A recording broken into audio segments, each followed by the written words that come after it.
How's it going, everybody? Welcome to the Discovering Bigfoot podcast. I'm your host, Kyle. And for today's show, we have an expeditioner and an important member of the cooperation, James. Thank you for coming on the show. Hey, thanks for having me. It's really good to get you on finally. We've been having some technical issues and finally got some good service out there in beautiful British Columbia. And I can see in the background you got an awesome view from your porch. Yeah, I thought I'd be different because that's how I am anyways, and show you a little scenery instead of being a wall behind me. So we'll see how it works out. Well, I appreciate that. So, yeah, first off, can you tell everybody kind of who you are and what you do for work and kind of stuff like that, and kind of lead us into where you got into the Sasquatch research and where you are today? Well, that's a long story, but I'll keep it shorter just because I'm sure we don't have that much time. As you can see, my hair is kind of Arctic white now. That's what I call it. So yeah, I've been around a while. But as far as work goes, I'm a tradesman, journeyman, plumber, gas fitter.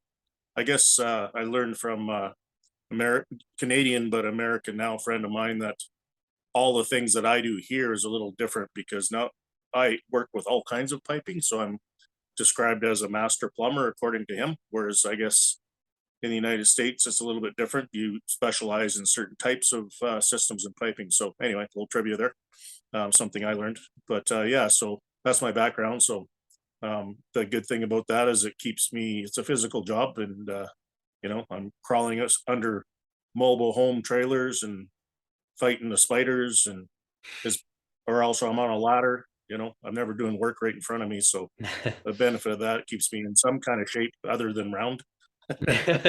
But yeah, so I do that. I've been an equipment operator too, and done a few jobs like that. But my trade is my most important and one I've done the longest. So other than that, what got me into Sasquatch, you ask? Well, interesting thing is, as you can see from the background, I live quite rural. We do have neighbors, but they're mostly seasonal. And by now, pretty much everybody's gone. So you're probably not going to hear much noise behind me. But um, having said that, we came out here, my wife and I, 8 years ago now. And she was quite nervous about it because we do have deer, bear, and all kinds of other things that you don't see coming around and through the yard. Like you don't walk out your door like you're looking at your cell phone. Put it that way, because there's we're kind of out in the bush here, so got to pay attention. So having said that, it got my interest into studying bears a little bit. I just wanted to know as much as I could. I knew some. I've got a background in camping, fishing, that sort of stuff, but not hunting per se or being way out in the bush. I haven't done any of that prior to this.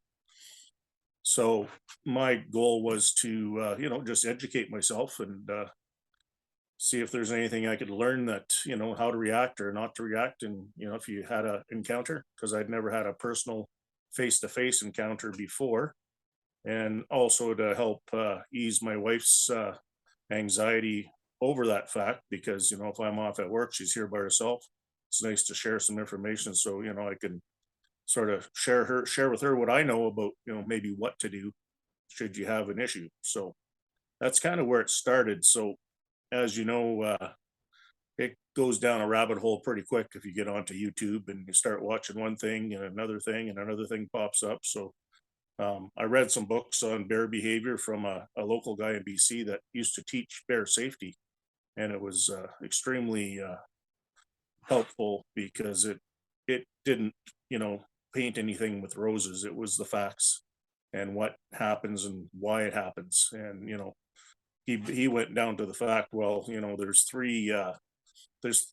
three number one reasons of why a black bear, for example, will attack. And I can share that with you. Some people get some of them, but they don't realize all of them. And the third one, I'll start with the third one, is if it's just a surprise encounter. If you're, there's all kinds of things involved, but if you're out somewhere And I don't know if people know what the wind gauge is, but that's when the wind will blow your scent. If it's at your back in the direction you're walking, it'll blow that scent towards the bear if it's downwind of you. So that means they have your wind gauge. They know you're there before you know they're there, and that's a good thing. The issue becomes a problem when it's the other way around. When the wind is blowing in your face and coming towards you, and the bear's coming towards you, they have no warning that you're there. And say you're walking around a corner on a trail, that could be a bad situation because you surprised them. So that's the third reason that they might attack, just out of self-defense and surprise. Second reason being if you come across a sow with cubs, it's just a defensive built-in mechanism with bears, and that's how they react. And the very first one, which is something I never considered, but similar to the third reason, but totally different. If you're in the bush and you're hiking and you happen to come across a bear and he's on a kill and you surprise him, he's going to defend his food. So there's just that's some basics of what I learned about black bear encounters in particular. Different species obviously react differently. So anyways, yeah, learned quite a bit about bears and shared it with my wife, and it really helped us out. And been here for 8 years now, and now it took about 3 years, and she was totally comfortable, and so that really helped. But here's something that I found was interesting. And this leads into going on expedition and everything. But so as much as I've been out in the bush and camped lots in British Columbia, and it's pretty wild country in some places. Um, I had never went into the bush by myself and sat there for 20 minutes. Like, you could have been 100 yards from the car, but try that sometime. And if you have never done that, try that and see how you feel. I guarantee you will not feel very good about it at first, but it's something you can overcome. And, and through education, you can get quite comfortable with it. And if you intend to do, any kind of hiking, that sort of thing, you should, sort of prepare yourself that way, I believe. So that was part of the process. And so I'm totally comfortable with that now, where I wasn't before. Um, so anyways, then I ended up finding, some Sasquatch stuff started showing up on YouTube when I was researching bears, and then from there, ended up seeing some of Todd's stuff, and so it got my interest. And of course, I seen one of the things you see quite often is the face of Jake, and I'm just looking at this, and I was like, well, that's pretty good artistry. Who made this up? That's my thought. It looks too good. It looks too good. Initially, until I'm way down the road from that now. But so it caught my interest anyways, and so I listened to a few of his live shows and was seen his movie, and carried on down that trail. And then at one point I decided, you know what, I've done a lot of things, to this point in my life. I've crewed on a Top Fuel hydro down in Phoenix, Arizona. If you know anything about Top Fuel, this is the same engine as that they put into dragsters and funny cars. Hmm. If you want it to go faster, you're adding more nitromethane type thing. So actually, I don't know if you see it, I'm wearing one of them shirts right now, but that was a big part of my life for a long time. So I've done some extreme stuff. I'm a certified diver. Wow. So I guess I'm not. I have a very high tolerance for like I'm not excitable, put it that way. I guess the best way I can, I may get a little bit inside, but you won't see it on the outside unless something really extreme happens. Hmm. I've owned my own boats that have done over 100 miles an hour, which is nothing compared to the race boats. But at the same time, I met a lot of people that I offered rides to that didn't want to go because they're just not comfortable. The water is a whole different deal, right? Hmm. So, anyways, ended up sending in a request to go on expedition with Todd. And so, as he does, I believe, with any expedition, of course, he wants to get to know who is interested, and a little bit about themselves to see if it's even feasible for them to come out, depending on their comfort zone.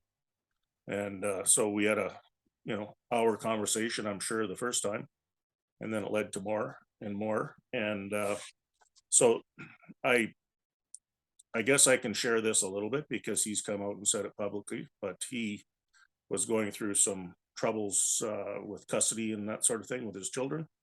And he's mentioned that before, so I'm sure he doesn't mind. But what ended up happening is, so I it's not that I don't trust people, but put it this way: if I just felt that just because of the distance that we were apart, that I figured, well, if I'm going to go on an expedition with this guy, I've never met him in my life before, and I got to go, pay him some money so that I can make this happen. So I suggested to him, I gave him the deposit, and then I had to pay the rest. And I said, well, how about if I just drive down and I'll pay you?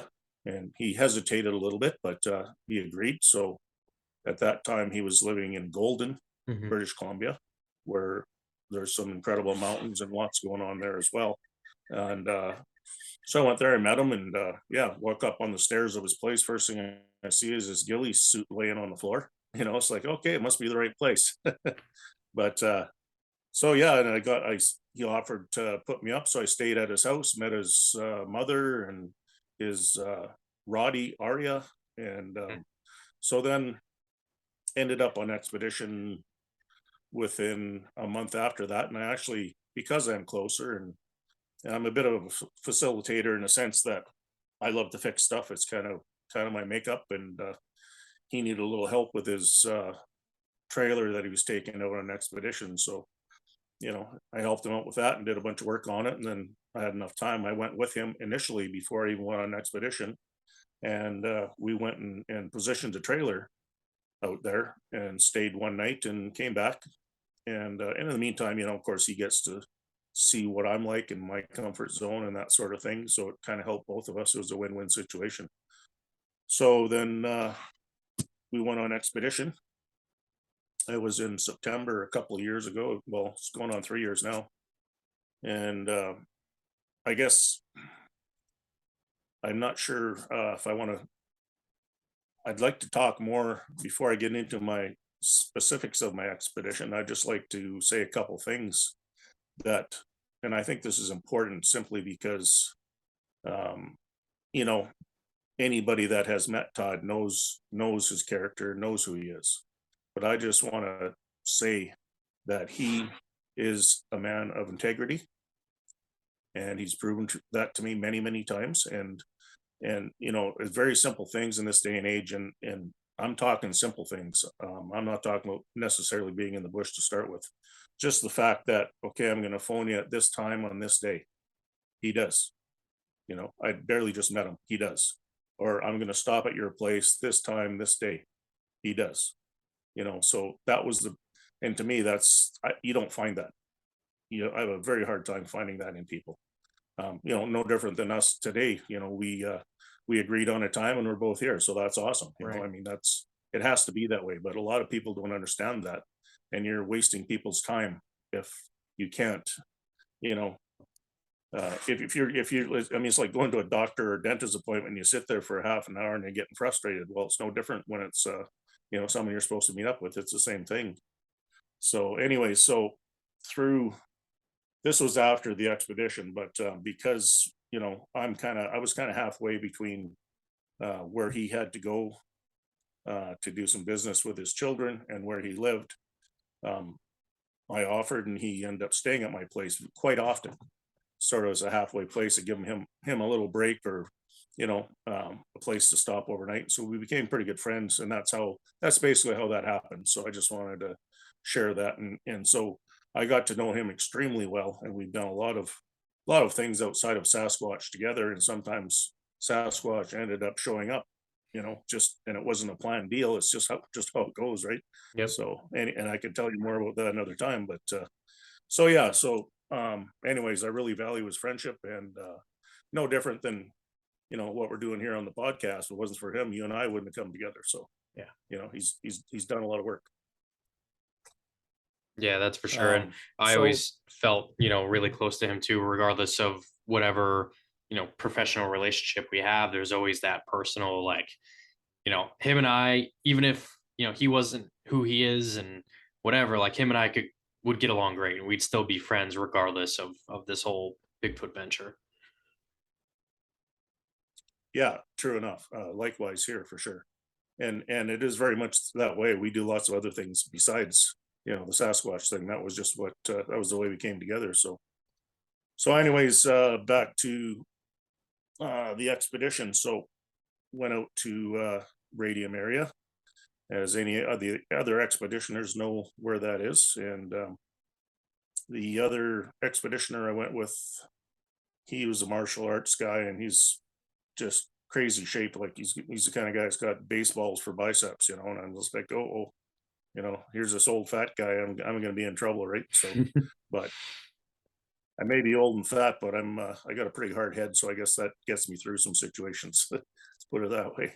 So yeah, no. Anyways, his name's Stefan. He lives out in Ontario, and I can share this with you because he shared it. He's actually this was in Nordig. He went out with Todd. He'd been on prior expeditions, and he had to go for a bathroom break, and it was dark out, and he came within 15 feet of a Sasquatch and put a flashlight on its face, and it growled at him. Man. So credible. I mean, I'm just gonna I'm gonna break off there and talk more about my expedition in a second.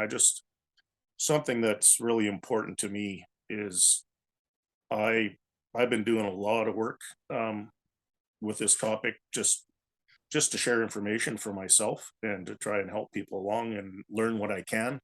And what I what I've sort of point I've come to is I don't like to use myself. I don't like to use the word Sasquatch or Bigfoot story. I prefer, because it doesn't give it the credibility when I tell somebody, when someone wants to know something that happened. I don't tell them a story. I tell them an experience, Hmm. because the people that it happened to, it is not a story. It's not, a story could be fictional, non-fictional, and this isn't optional. This is an actual experience that somebody's had, and they've actually, you know, got the balls, to be honest, to actually come out and share it with you. And simply because, as most of us know that are involved at all in this topic, that there's a lot of naysayers and a lot of negativity. And by sharing your story, I mean, you make yourself vulnerable for those kind of people to react towards you. And it's not comfortable for most people. In my case, hey, bring it on, man. I don't care. Like, I know what I've seen. I know what I've done. Um, I I'm welcome to explain it to anybody, but if you choose just to close your mind to it, then that's certainly your choice. And Right. and the sad part about that is people can't have an open mind. They're not going to learn anything, and that's a fact. Doesn't matter if we're talking about Sasquatch or fixing cars or buying groceries.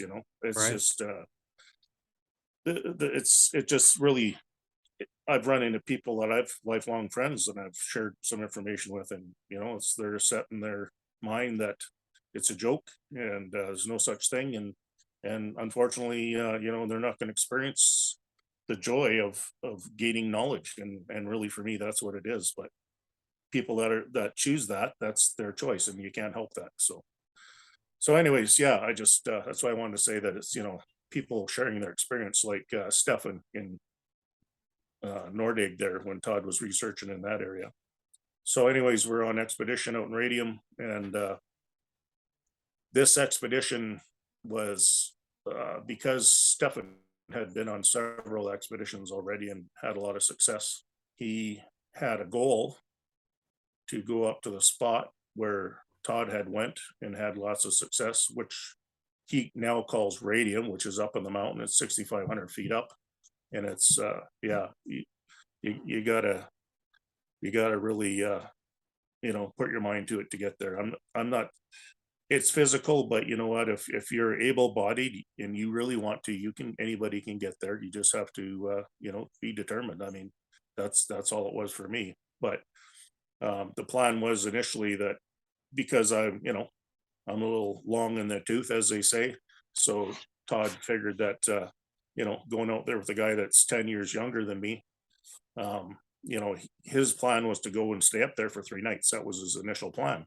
And so Todd had suggested to me that we would go, I'd go probably halfway and then wait, and then Todd would come back, and Stefan would stay there for, his duration of time that he chose.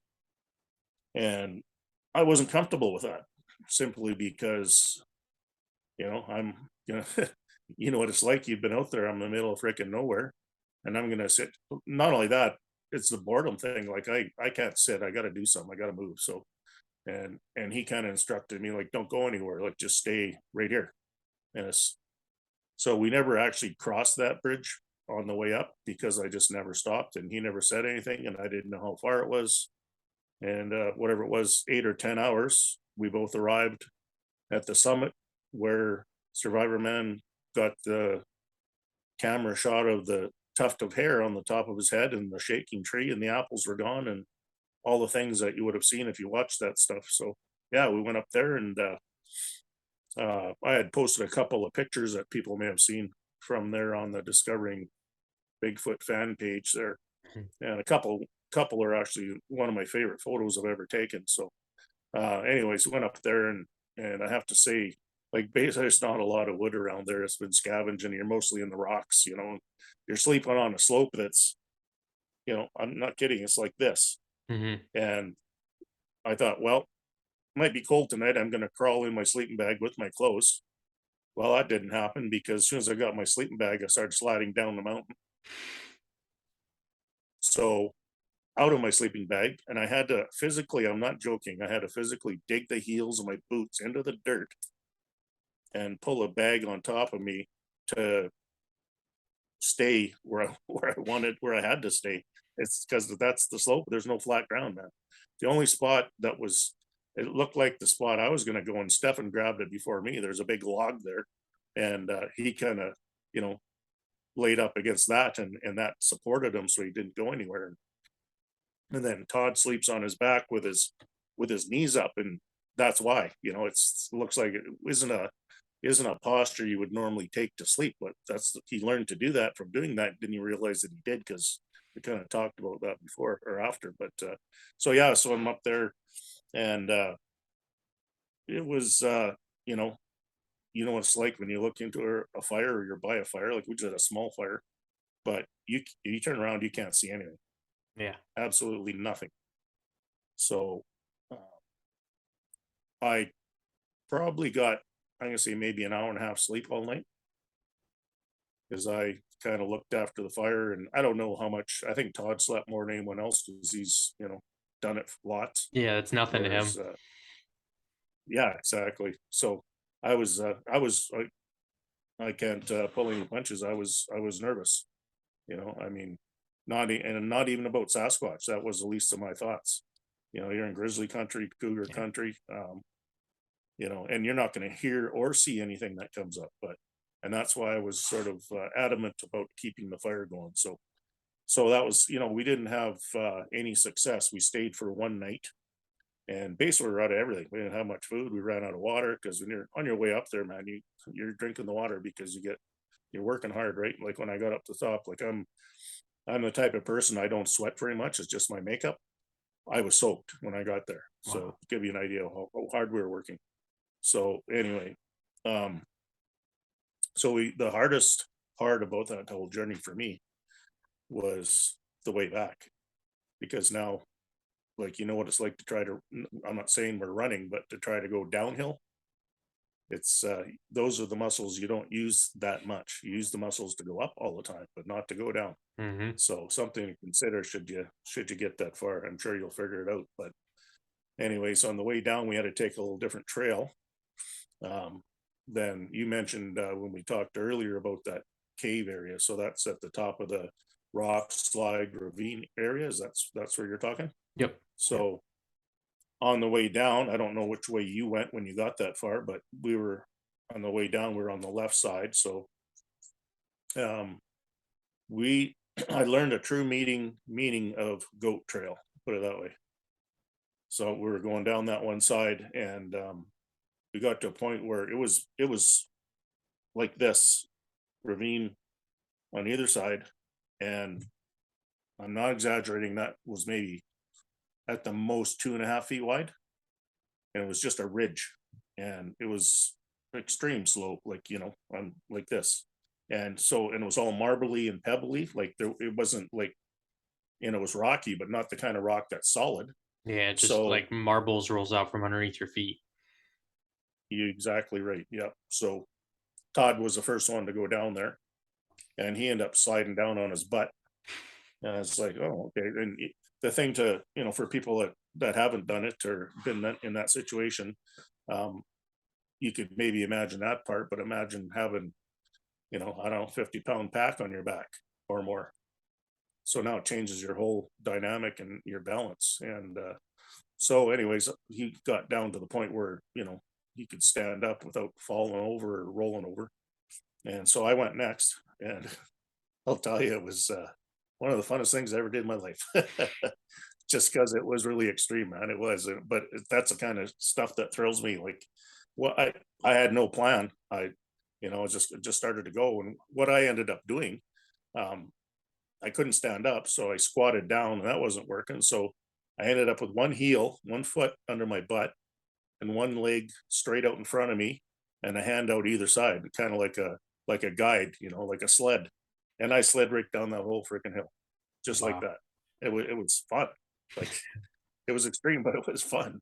So, anyways, we get down there, and Todd's not happy with himself because it's, he's putting us through stuff that he never intended to, but we had to go that way. It was just the circumstances. And then Stefan came down, and man, he's a beast. I'll tell you what, I give him a lot of credit. So all three of us came down there. We all did something different. Like Todd slid on his butt, I slid on my foot. Turn around, here comes Stefan. He's got a big pack on his back. And the freaking guy, if you can imagine this, he's crab walking, hands behind his back, on his feet, hips up in the air, crab walked all the way down that freaking thing. Wow. It was amazing to watch. I wish I had got some footage of it, but I was too busy just kind of probably gathering my bearings when I got to the bottom. Yeah. But yeah, and then we had to cross a river at the bottom and hike Yep. out and stuff, and it was pretty exhausting. Anyway, so I yeah, well, I don't know. I did have an encounter though on that trip. I skipped over that part, but I don't know if you want to hear about that now or we talk about it later. Absolutely. Let's talk about it. All right. So um and this is also why when I let in, I was talking about Todd, going through some issues, family issues, right?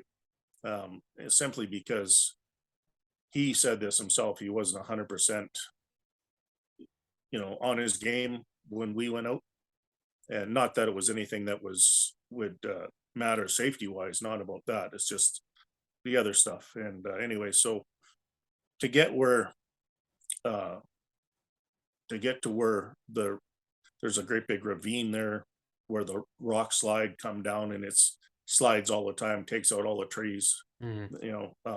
so we came into that from, I'm going to say, from walking west from east. So we're heading west, and we came into it kind of part way up that ravine from the bottom, like, and we would have been right across from where I was talking about. We had to go down the other side on the ridge, and that would have been in front of us. So yeah, at this point, I don't know, we've been hiking for 6 7 hours, right? So um we were having a break and a little snack there and looking around, and Todd was kind of, I don't know, probably 25 feet from Stefan and I. And so it's hard to describe visually, but so we came out on a tree line. I don't know if, like, I don't know if you can see me well enough. So if here's the tree line, Mhm. this on this side was a ravine, and the other side of the ravine, there was a flat spot where there were some trees standing, some not. And most of them been knocked over from years and years of the rocks coming down, like the mountain was straight up there. Anyways, we're standing there talking, having a snack, and I said to him, looking around, and there's only a few trees up the far right side from where we were because of all the rock damage, and but there was a couple, and maybe 6 8 feet tall type trees. I look, and it's a long ways away, and I said to him, I said, "Oh, look at that, a burnt stump." and because I in BC, there's lots of logging, lots of you see lots of that. Like you fool yourself lots of times driving down the road, especially at dusk or something. You think there's something on the side of the road, turns out to be a stump or Hmm. something odd, but not. It's not an animal, right? And so I told Stefan about it. He's like, "Oh yeah, I see it. Yeah." But anyways, I didn't think nothing. He said, I'm gonna grab my binoculars, just check that out. So I said, yeah, whatever. Yeah, I don't know why you want to look at a burnt stump, but go ahead. So he goes in his pack, maybe 2 minutes went by, digs them out, looks, and he's like, "Well, where was that burnt stump that we were looking at?" And I said, "Well, it was right, oh, I don't see it anymore. There's no burnt stump there." And then Todd heard the burnt stump part. Said, "There's no burnt stumps around here. There's absolutely no fires. There's no burnt stumps." That's basically what the conversation was. So I don't know, just dismissed it and continued our hike. So we went through that ravine, back up onto that flat side. And I'm going to say where I saw that stump, supposedly, it was, it's hard to judge. I'm going to say 400 yards, 500 yards away. So quite a distance, right? So you didn't see much detail. But So it probably Todd could was have in, could have been a black bear hey, then. yeah, could have been at that point for sure. So we started up. Todd was in front, leading, of course, and then it was me, and then it was Stefan. So the whole way up that side, because it was so sparsely treed, there was another tree line further over, right? That was all dense forest again, but that was just where the rock beside the rock chute. And so I had my eye on that tree where I had seen the stump, and I'm getting closer and closer and closer, and I'm looking, and it's all rocks and rubble beneath your feet. There's nothing, no substrate there of any kind. So anyways, I get to the tree and I'm trying to see if I could, like I was saying, sometimes you see things and it turns out to be something else. I was just looking to see if I could figure it out. Couldn't figure it out, but anyways, we're hiking up there, and Stefan, just to give you an idea of the slope there, for the people that don't know, like with his pack on, like there's small, little scrub brush in that area, and he's bent over because of the angle, and plus holding his pack, and he's grabbing, you know little bits of twigs here and there to help him, pull himself up there because it's a big job. And he's 50 feet behind me. All of a sudden he yells at me. He goes, "Hey!" I said, "What?" And I turn around. He says, "I smell urine." I was like, "Okay, like whatever." He says, "No, I'm telling you." And so because his head was only 2 feet off the ground is part of that. Hmm. And what he didn't realize until after the fact, when we talked about it later that day, he was beside that same tree Oh, that there's no question in my mind that I knew was there. Okay. So we continued on. Didn't know, wasn't really much we could do about it. There's no way to even look for tracks in that, in that kind of environment. So, right. and like I was green as grass, I just kind of dismissed the whole thing, didn't even think much of it. So, anyways, we carried on the rest of the hike. So now, to fast forward 3 months, um, Stefan and I had talked about this a little bit, and Todd and stuff, and he was here. It was early December after the expedition staying over, and he was doing some work on his laptop and whatnot. And I thought to myself, well, I think what I'll do maybe is I'll put these pictures that I just got a brand new 4K phone, which is what I'm using right now, and it just takes phenomenal pictures, right, and video and stuff. So um, I thought, well, I'll put it on my laptop, and so I can have a better look at these pictures. So I did that, and put on whatever it was, 50, 60 photos, and was going through them. Todd was downstairs in my basement doing his thing, and so I'm going through them, and it's like I get like when we were what I skipped over was when he was getting his binoculars. I had taken a couple of pictures just to show the ravine and the rocks and how big the mountain was and all that sort of thing. So I had a good reference there. And so I get to that picture that I have where I'd seen the burnt stump, and it's like, well, I got a pretty good zoom feature on this computer, so I zoomed in, and I was like, I seen what I thought was a burnt stump, but it wasn't by that tree. It was in the tree line, and I kid you not, it was like this around a tree, and you can see arms, shoulders, and a head. And it's people are going to say, yeah, it's a blob squatch, okay, because it's not definitive like Jake or anything like that. But I'll tell you what, when Todd Standing came up those stairs, I said, "Hey, can I show you something?" He said, "Yeah, sure." So I turned it around. That man was jumping for the ceiling. Like I'm literally jumping up and down. He said, "Do you have any idea what you did?" And I was like, "Well, I don't know what happened." You know, I thought I did something wrong. I didn't know what he's going to say. And I had just happened to have this copy of John Green's, if you know the name, Research Sasquatch in BC, and it had a book. It was from 1976, I believe, or 73, and he had all encounters that he had from talking to people on the BC coast.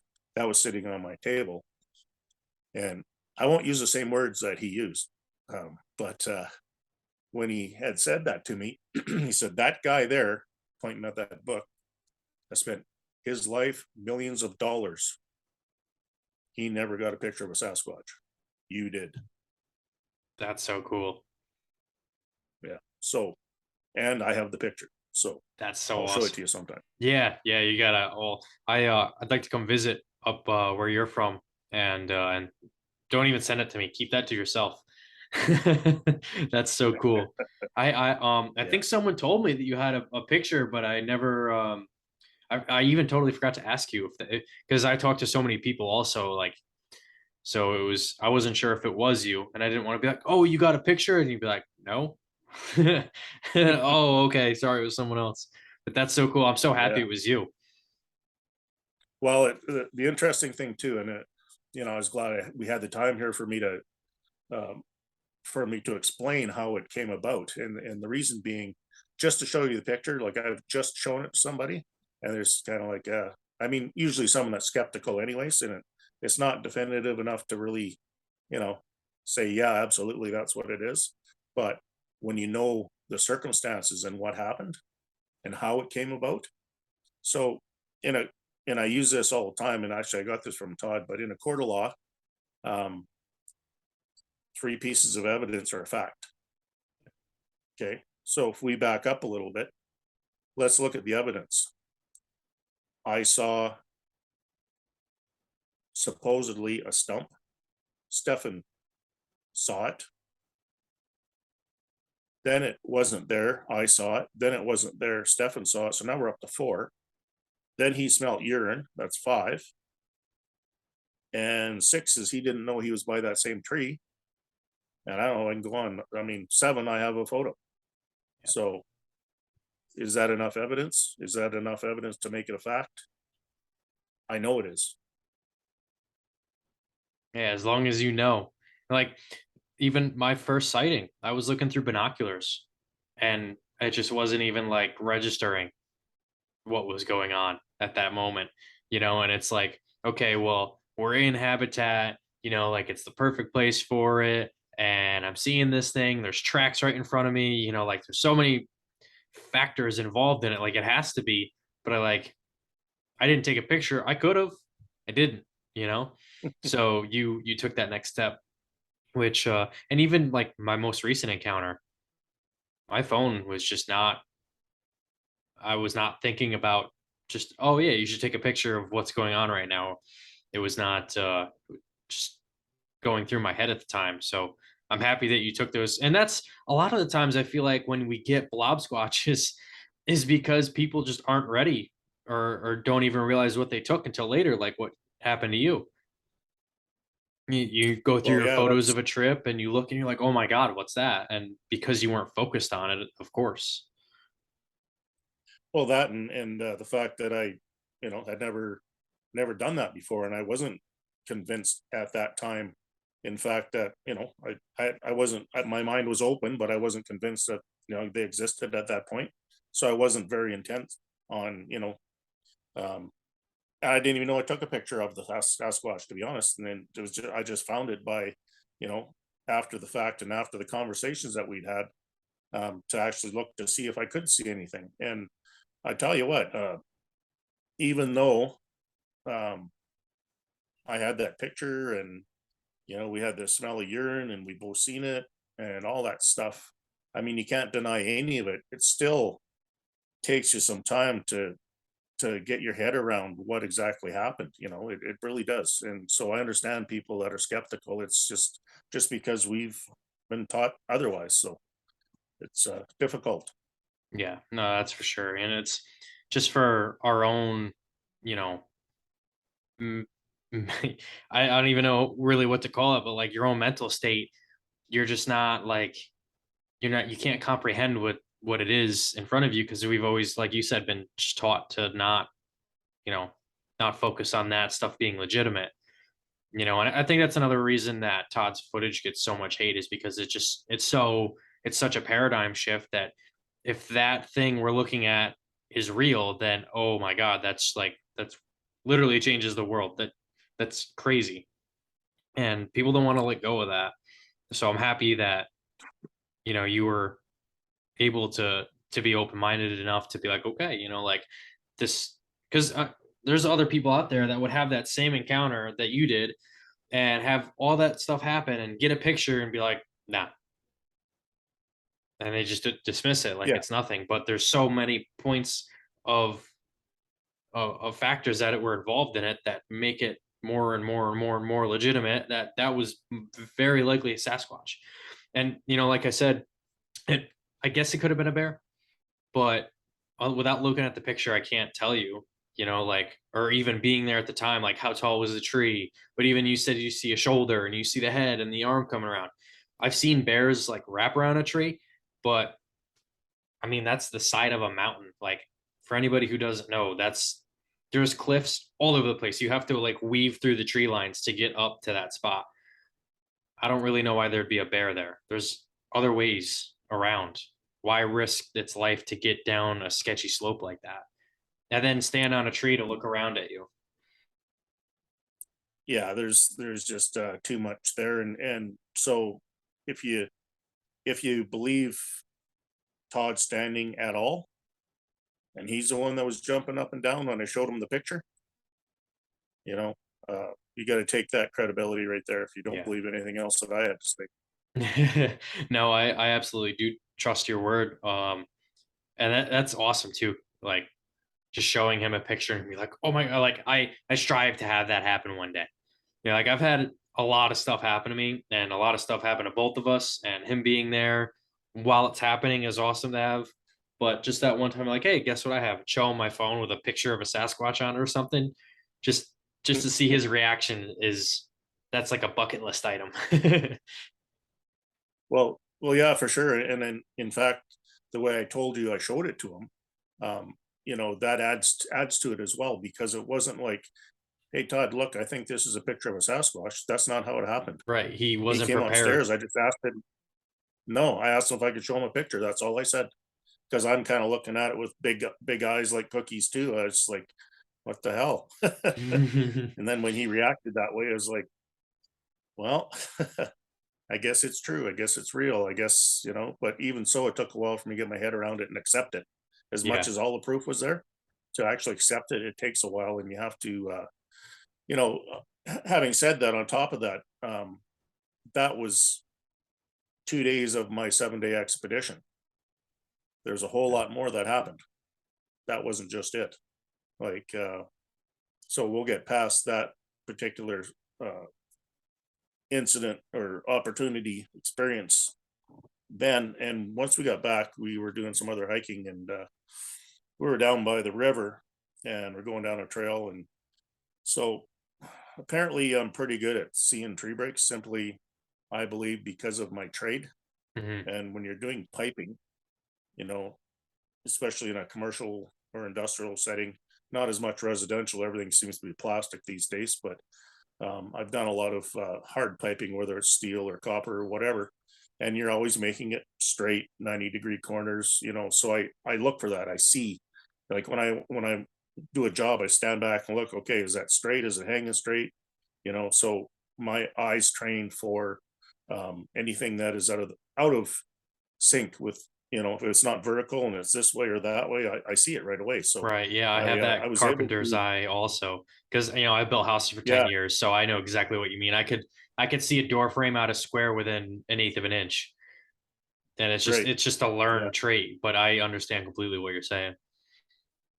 So we're going down a trail in a well, it's more of a, I guess, an old road, like it's not used or anything, but by the river. And so we're on the bikes, on the e-bikes there, and I was like, holy crap, look, there's a tree break there. Todd had been down that road many times. He said, no, there's no tree breaks right here. This is some up the road. I want to show you. I said, no, look, it's right here. So we stopped, got off the bikes, walked into the trees a bit. Sure enough, there's like a 8-inch tree break. Oh, And then guess what? I found a beautiful track in the substrate in the sphagnum moss. so Probably, I have it on video, probably 4 inches deep. wow. And you know, it was crazy. Like he did a little bit of footage of it. He might have put it on one of his Sasquatch Sunday shows or something. But anyways, yeah. So there's more evidence again, and I don't know. It just continued to build. I've found quite a few tree breaks, and I've seen probably half a dozen different tracks. Some that I found myself, some that he had seen previously. But so much you learn is something I want to talk about briefly too. Is um, you know, I'm a long way down the road in my life changing experience, which it definitely was for me. There's no question. Um, it encouraged me, as I said earlier, uh, wanting to learn about bears and their behavior and stuff. Well, that was just the beginning.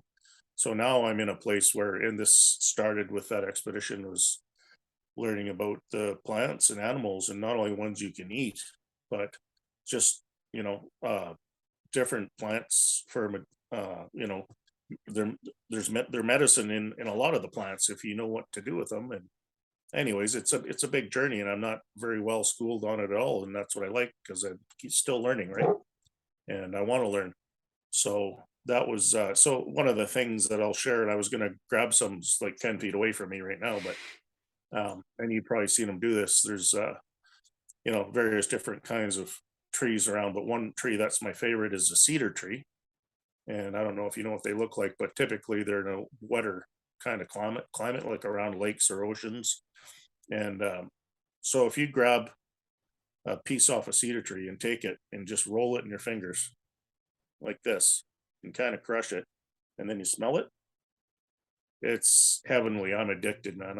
I mean, you can do it to a pine tree, you can do it to any kind of plant, I can't go anywhere in the bush without doing that. It's like, people talk about these essential oils that they put into these diffusers and stuff, and we do that too, but there's no comparison to the real thing. And Right. there's something else that I learned from Todd. Yeah. I love cedar smell. But actually, Yeah. thank you for touching on the tree breaks because I feel like you're a really good person to talk about that kind of stuff too. And that's mainly because of the Arctic in the beard.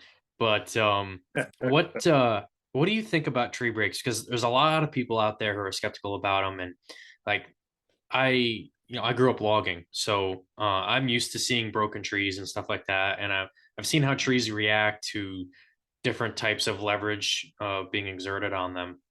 And I'm just curious to what your opinion is, and just when you see a clean break, like broken really perfectly, and it's aimed in a certain direction, which they're all over, like either trails or around the camper or whatever. There's no deadfall around them. There's nothing that naturally would cause that, in my opinion. But what's your opinion on that kind of stuff?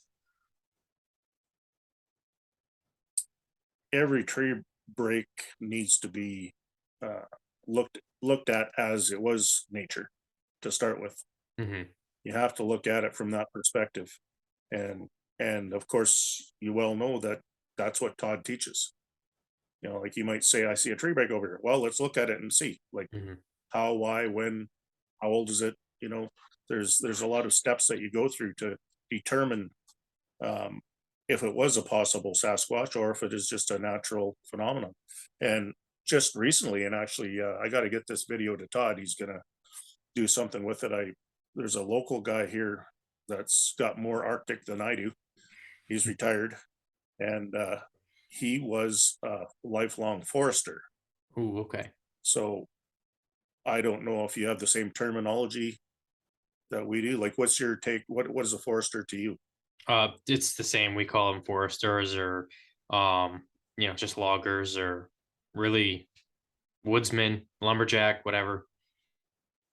Okay, well, this fella here, yeah, he might be all of that, but he's also the guy that went out, managed the force, managed the people in the force, Yep. and he has extensive knowledge on trees and what they do and the types of trees and types. I've learned quite a bit from him as to the local flora here as to what you can eat and all that sort of stuff. It's been a wealth of information, and so I've been talking to him. He's a seasonal guy here, and met him a couple of years ago. I've been talking to him about the subject of Sasquatch, and he's very skeptical, but he has an open mind. And he's willing to listen. So we've had some really good conversations. But it was about a month ago. I approached him, and it's interesting that you mentioned my what I think about tree breaks. I got a lot to say about that, and some of it's kind of crazy. But anyways, I wanted to get his opinion because I talked to him about that. So I took him up behind my place here, where I've got quite a bit of activity, and showed him a couple things. And I don't want to give it all away because it's going to be probably used. Todd's probably going to use some of the information, but there are situations where I showed him what I now know definitively are tree breaks because I do know that they do them. And he tried to explain them away through, weather, wind, snow, whatever you want to come up with.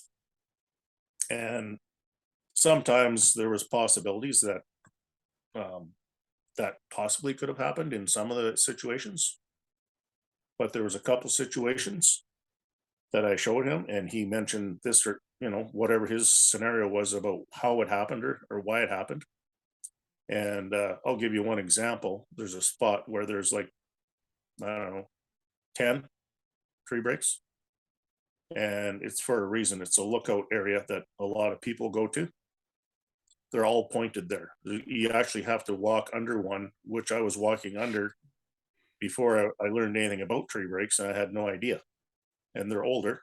Um, so, and he said, well, it's probably the wind, and they're all broken at the same height. They're all pointed towards the same direction. So, if you can imagine, they're not all like it's not like a clump. It's probably 100 yards from one tree break to the last tree break, and they're all pointed like to this one spot where the lookout is. And there's actually a ladies' memorial plaque there, so a lot of people go to visit. It's been there since 1996, and so those tree breaks are very old, but they're still standing. A couple have crumbled, and he was particularly uh, intent on believing, or well, believing, I guess, is from his experience, right? And that it was wind. So I said, okay, so we talk about being native to the land. So I can tell you that 1:30 every afternoon, the wind comes from the south and blows north at my house every day, Mhm. just about every day. And so that's to me, that's if you're native to the land that you live on, you've been there long enough that you recognize, the sun rises here, it sets there, those kinds of things, right? So he's where he has a cabin down the road that's been there through a couple generations of his family. So he's been out here his whole life. And that plus his experience as a forester, gives him a lot of credibility and a lot of knowledge as to how these things happen. So back to the being, native to the land, he's been here way longer than I have.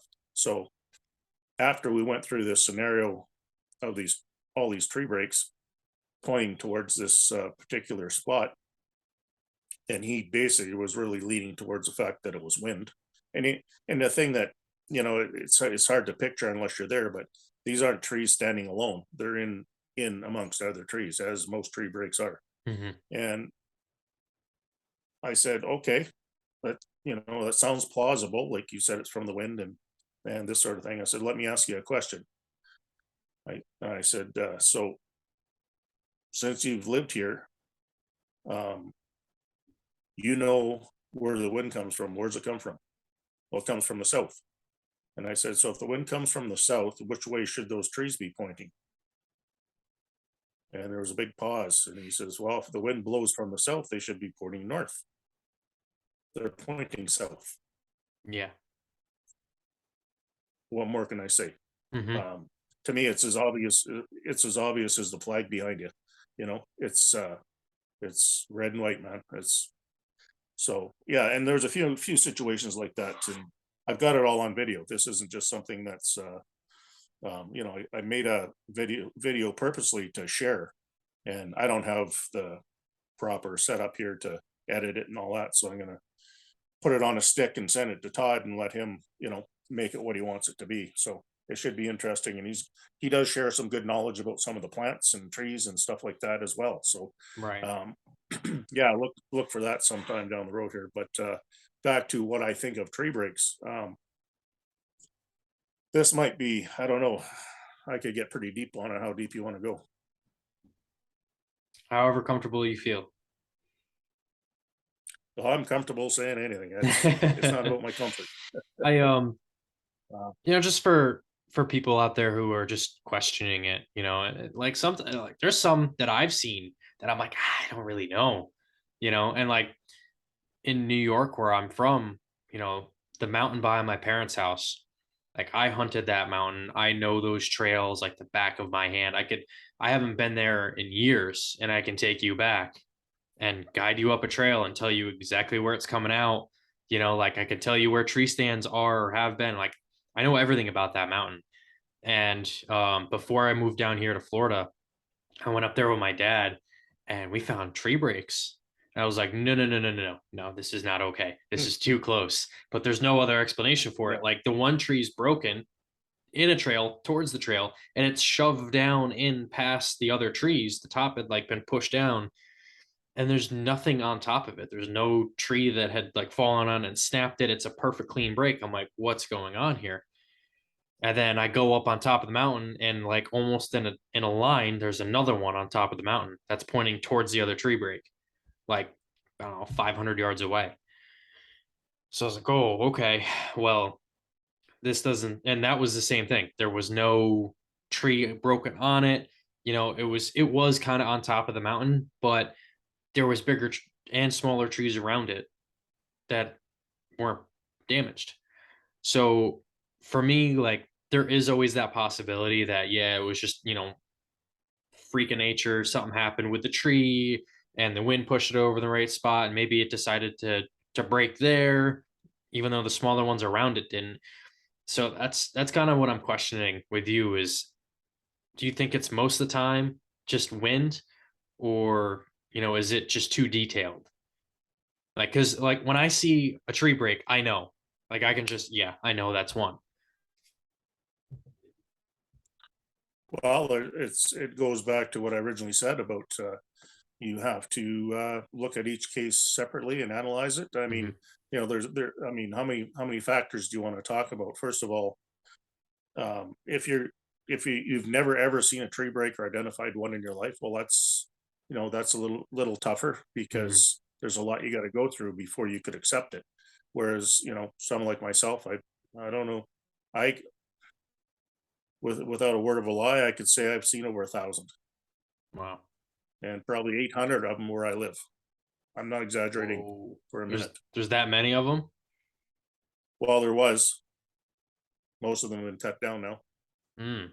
but because there was a big protest about the logging coming, and Todd had talked about that a little bit. But Oh, that's right. I, I remember talking to him I, about that. I kind of discovered that, and he just, we talked about that after we were seeing what was going on, and it was bizarre. It seemed unreal because there was so much going on there. But um, so as far as identifying trade breaks for me, it's just a no brainer. Like I'm at the point where if I see an old tree break, it's like, yeah, it's an old tree break. But if I see a new tree break, now I'm interested because there's a possibility of other evidence.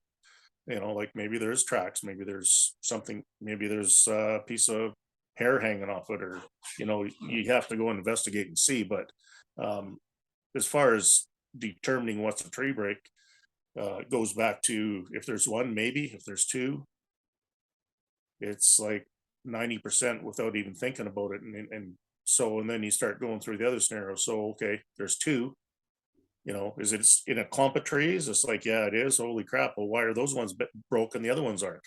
Hmm. Are they pointed toward a trail or a road or somewhere where people are? Yeah, it is. Okay, well, now look at the evidence you're building. So as far as that tree break identification is, it's a process of, going through it and eliminating any other possibilities. And and then in my case, I've seen it repeated so many times. So it's like I say, I've seen enough of it that it's really easy for me to determine. And typically they're broken at the same height, right? So Yeah, more or less. another thing I can add to this, and this just happened, last year because of this logging thing that we can talk more about later. But I just, I go up the mountain behind my place probably weekly. Sometimes maybe not for 2 weeks, but I'm like all year, except for when there's 3 feet of snow because I don't have a snow wheel or anything. But the rest of the year I am, and I started seeing things that I was questioning. So the scenario I seen, it was and you being in the forest before logging industry and stuff, you would recognize this. But like this is a old access logging road that I've been going up. So where they had ditched it and stuff, there's all this new growth that's, I don't know, trees are 3, 4, 5 inches around, like all over the place. So both ditches are lined with them. And so this is where all these tree breaks were showing up. But I was up there one time just sitting there looking around, and it's just when I started putting stuff together.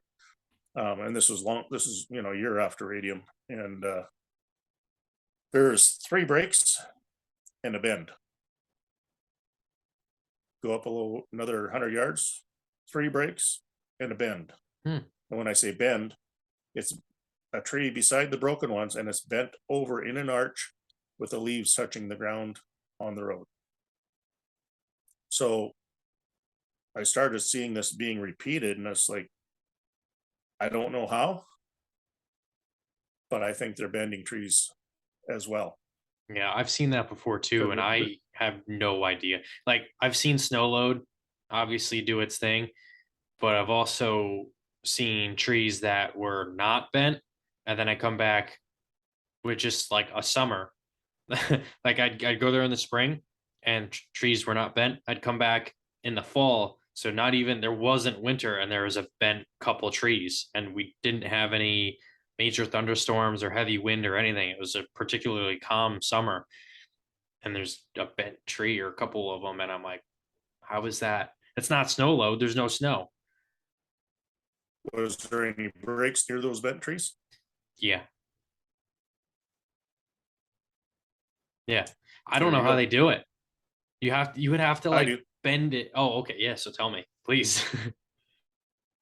So this is going to get a little deep, and it's going to be out of a lot of people's comfort zones, and they might think that I'm going off the deep end here. But this doesn't come from lack of research. Let me put it that way. Mhm. This comes from a lot of time spent, and this is where I've got to. There's a lot of different, there's so much going on in the world outside of Sasquatch that's odd, right? Mhm. Whether it's aliens or whatever. So I got to this point by uh, a lot of research. And so there's a fella, I can never pronounce his last name. I'm sure you've heard of it. Eric Von something something. He wrote the book called Chariots of the Gods. Have you heard of that? Oh, yeah, I know the book. Yeah.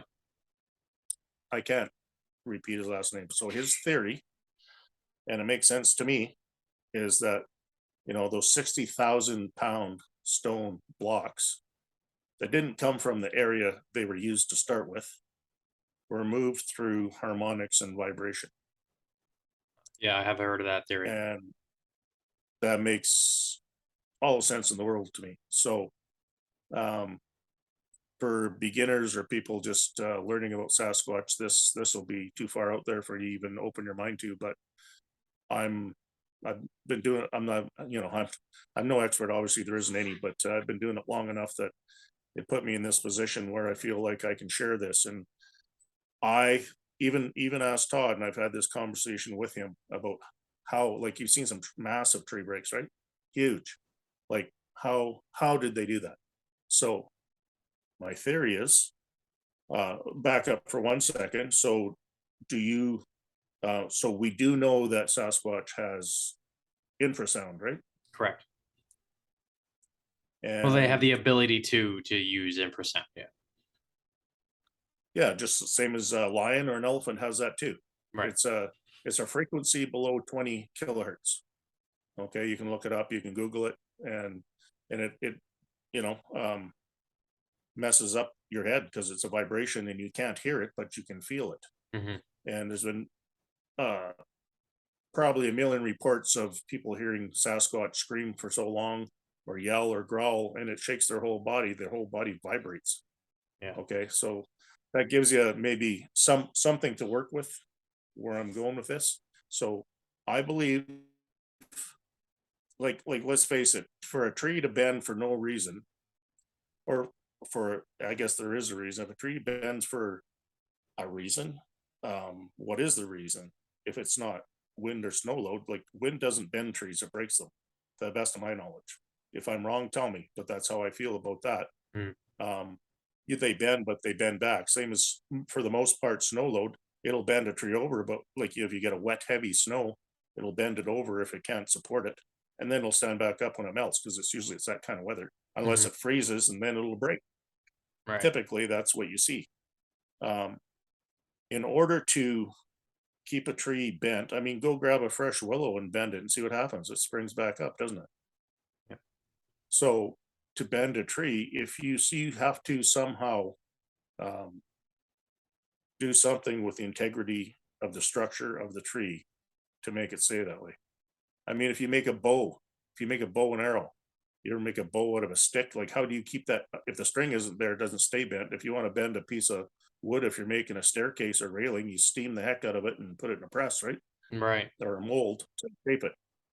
Yep. Other than that, it you can't bend it. So, um, there are some trees that are more susceptible. Like, I noticed birch trees around here are more susceptible because they get a lot of leaves and heavy growth on top, Yeah. and a lot of them bend.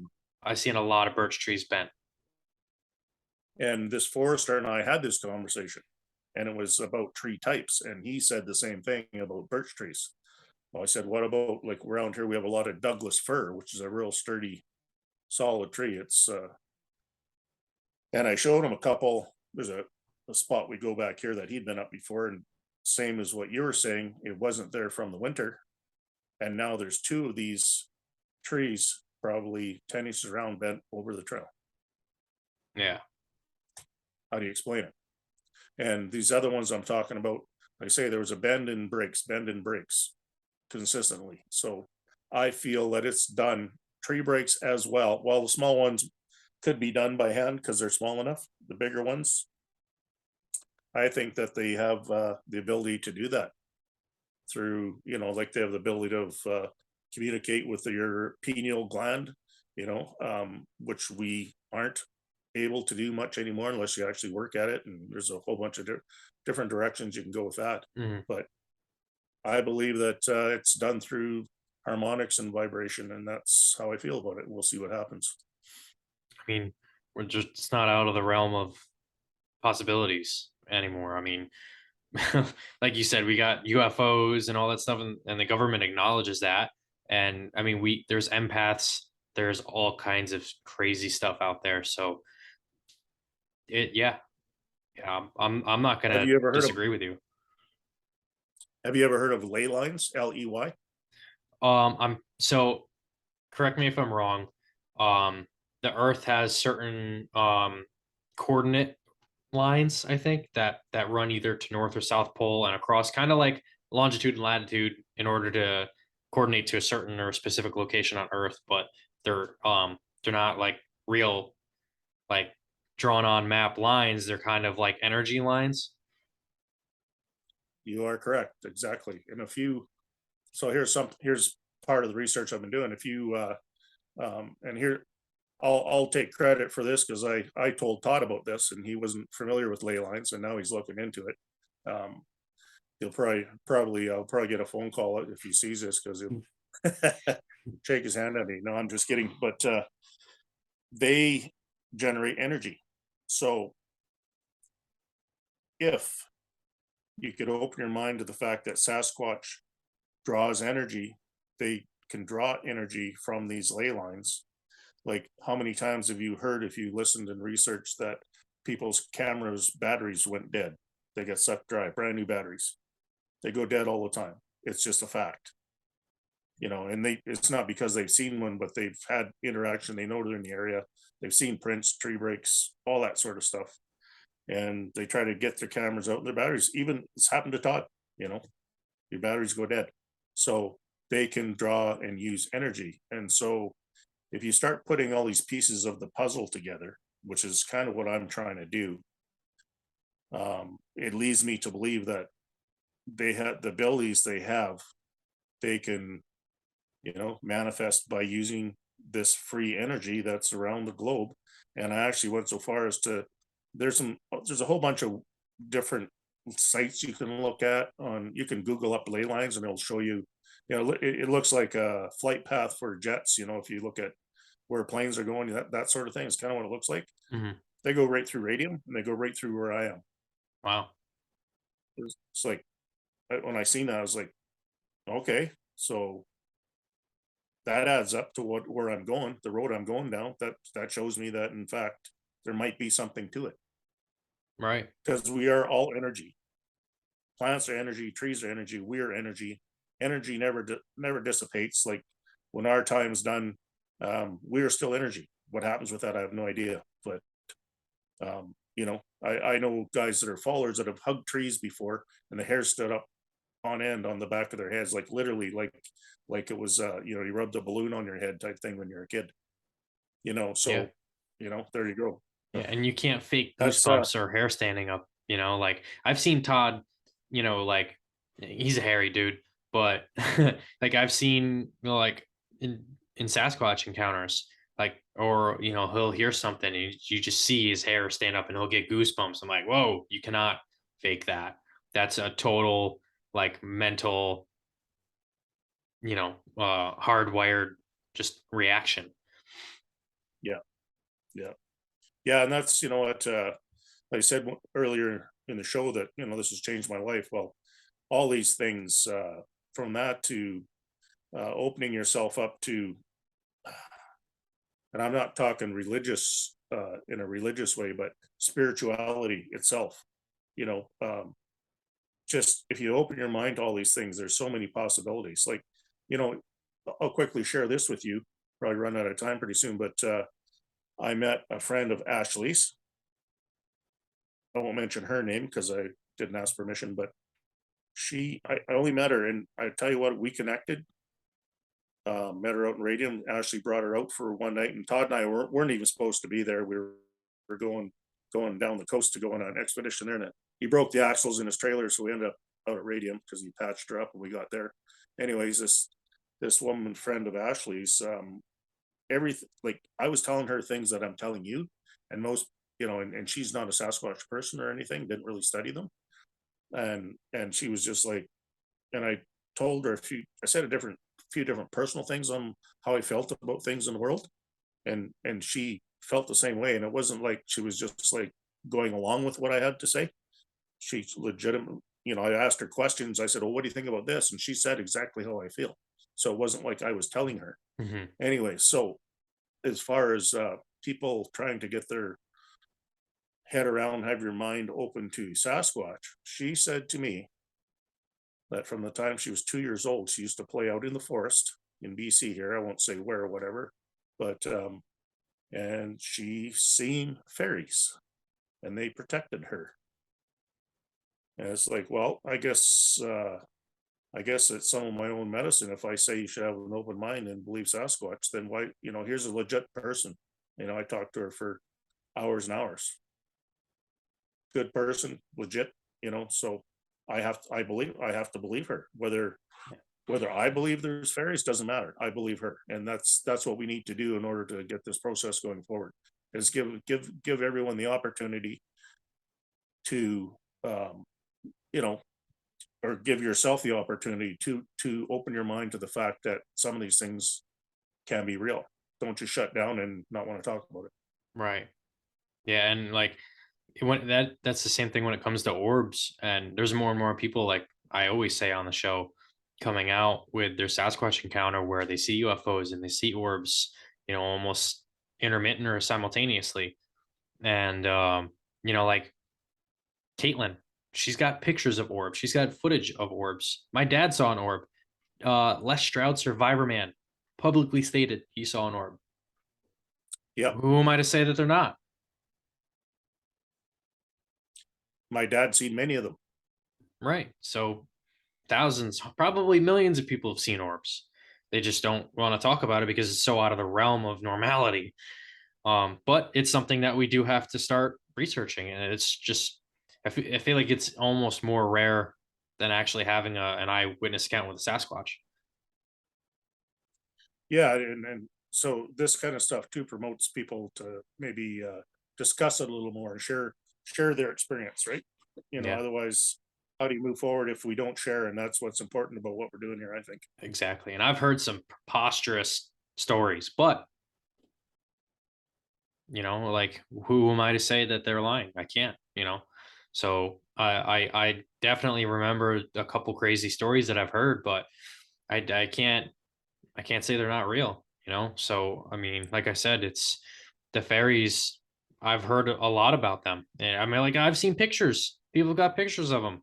They're not like clearly, like what Disney shows, but it's definitely some crazy stuff going out there, and I hope that we can take this discovery and branch it outwards into those topics and those genres because they're just as important, honestly. Oh yeah, it just like I said, it for me personally, it's just expanded my views of the world and things in it so much that I would have never imagined it a couple of years ago. So Right. it's not just about Sasquatch. I mean, it is and it isn't because it's just there's so much to learn and so much to know, and it is a big part of it. But it pushes you off into these other directions too, right? Yeah. No, it definitely does lead into some deep and dark rabbit holes, that's for sure. Yeah, But yeah, you betcha. we're about out of time. So thank you again for coming on the show, and I am definitely going to have you on to talk about some more encounters that you've had because I know there's been a couple. So thank you again for taking your time and getting set up and coming on the show, and also thank you for being a part of the cooperation and just really everything. The people that are involved, like you, Logan, um, Caitlin, Chanel, like everybody involved has just been super amazing, super honest, super great to just have. And everybody has their own, like their own thing that they bring to the table. And I appreciate what you bring, which is, that wisdom and that knowledge. And also, you have the same kind of skills that I do when it comes to, carpentry and, labor stuff, plumbing, all that kinds of stuff. So it's good to have someone in my alley that knows, kind of when I see a tree break or when I see this, it's good to have that. But thank you again for being a part of this. Yeah, my pleasure. I really appreciate what you're doing here. It's gonna involve a lot more people and keep it rolling, buddy. Thank you. But yeah, no, keep spreading the word, keep telling people, and we got to make You this betcha. discovery eventually. All right. Well, we'll see you again. All right. Have a good night. You too.